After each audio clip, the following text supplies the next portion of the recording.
Assalamualaikum anak-anak, bagaimana kabar kalian hari ini? Semoga kalian dalam keadaan sehat selalu ya. Sebelum memulai kegiatan pembelajaran, jangan lupa subscribe, tekan tombol lonceng agar kalian tidak ketinggalan video materi dari Ibu. Jangan lupa juga like, share, dan tuliskan komentar, pertanyaan, ataupun saran kalian di kolom komentar.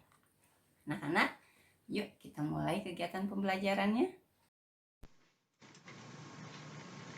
Anak-anak, masih di tema 2 tentang menyayangi tumbuhan dan hewan. Ya, kita akan melanjutkan pembahasan di subtema ke-1 ini tentang manfaat tumbuhan bagi kehidupan manusia. Di subtema 1 ini kita akan belajar di materi pembelajaran yang terakhir, yaitu materi pembelajaran ke-6. Tujuan pembelajaran dari materi ini yang pertama, dengan mengamati teks dongeng, kalian dapat menceritakan kembali isi dongeng melalui gambar. Kemudian, yang kedua, setelah membaca teks dongeng, kalian diharapkan dapat menemukan pesan yang terdapat dalam dongeng dengan tepat. Tujuan yang ketiga, setelah mengamati teks dongeng, kalian dapat menuliskan perbuatan baik yang dilakukan oleh tokoh dongeng. Tujuan yang keempat, dengan kegiatan diskusi, diharapkan kalian dapat menyebutkan arti penting bersikap baik kepada sesama. Kemudian, tujuan yang kelima, dengan mengingat peristiwa yang telah kalian alami, kalian dapat menceritakan pengalaman mendoakan orang lain, ya. Kemudian yang terakhir, setelah membahas contoh soal, diharapkan kalian dapat menemukan sifat pertukaran pada penjumlahan dengan tepat. Kita mulai ya kegiatan pembelajarannya. Anak-anak, Dayu senang sekali dengan dongeng yang menceritakan tentang kebaikan. Kali ini Dayu membaca dongeng tentang kebaikan hati seorang petani. Ayah Dayu pernah bercerita tentang pekerjaan petani. Petani menanam benih tanaman di sawah atau ladang. Setiap hari petani menyiram dan merawat tanaman yang ditanamnya, hingga akhirnya tanaman tersebut siap dipanen. Yuk kita baca dongeng berikut ini. Setelah itu kalian ceritakan kembali dalam bentuk gambar berseri. Kalian bisa baca dongeng yang berjudul Petani yang Baik Hati pada buku tema kalian halaman 44 sampai dengan 45. Anak-anak, jika kalian sudah selesai membaca dongeng tadi, kalian bisa membuat gambar berseri yang menceritakan tentang dongeng petani yang baik hati. Nah, anak-anak, kalian gambarkan ya pada kertas HVS atau kertas gambar ya dengan gambar yang bagus ya. Nah, jangan lupa diberi warna. Kalian gambar semampu kalian ya. Ibu percaya kalian anak-anak yang hebat, anak-anak yang jujur. Apapun hasilnya itu adalah hasil kalian sendiri ya. Jangan lupa, orang yang jujur itu sangat dihargai oleh orang lain ya.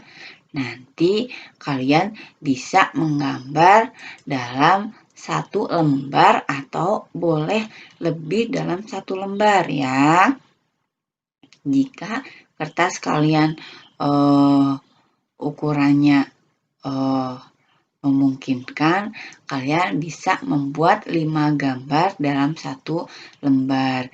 Jika tidak, kalian boleh menggambar disesuaikan dengan ceritanya. Jika kalian sudah selesai menggambarnya, kalian pahami, kemudian tulis pesan yang terdapat pada dongeng petani yang baik hati. Ingat ya, kalian tulis dengan tulisan yang rapi. Boleh menggunakan huruf tegak bersambung maupun dengan huruf lepas. Jangan lupa penggunaan huruf kapital dan tanda baca yang tepat. Nah, anak-anak, jika sudah selesai menulis pesan yang terdapat pada dongeng tersebut, ya, kalian tuliskan perbuatan baik yang telah dilakukan oleh petani tersebut, ya. Kalian tuliskan. Nah, berapa perbuatan baik yang sudah petani tersebut lakukan, ya. Kalian cari tahu pada dongeng tersebut. Anak-anak, nah, perbuatan baik yang dilakukan oleh orang lain bisa kita tiru ya dalam kehidupan sehari-hari kita. Tidak perlu kita meniru semuanya, tapi disesuaikan dengan kemampuan dan kondisi kita.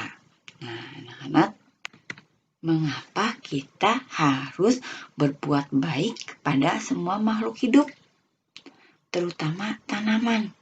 Ya, nah, karena tanaman merupakan salah satu makhluk hidup yang diciptakan oleh Tuhan untuk memenuhi kebutuhan kita sehari-hari. Nah, ya, salah satunya adalah buah-buahan. Nah, Dayu dan teman-temannya mengunjungi kebun manggis. Kebun manggis itu milik Paman Dayu. Dayu dan Siti membantu memasukkan buah manggis ke dalam karung. Karung Dayu berisi 540 buah manggis.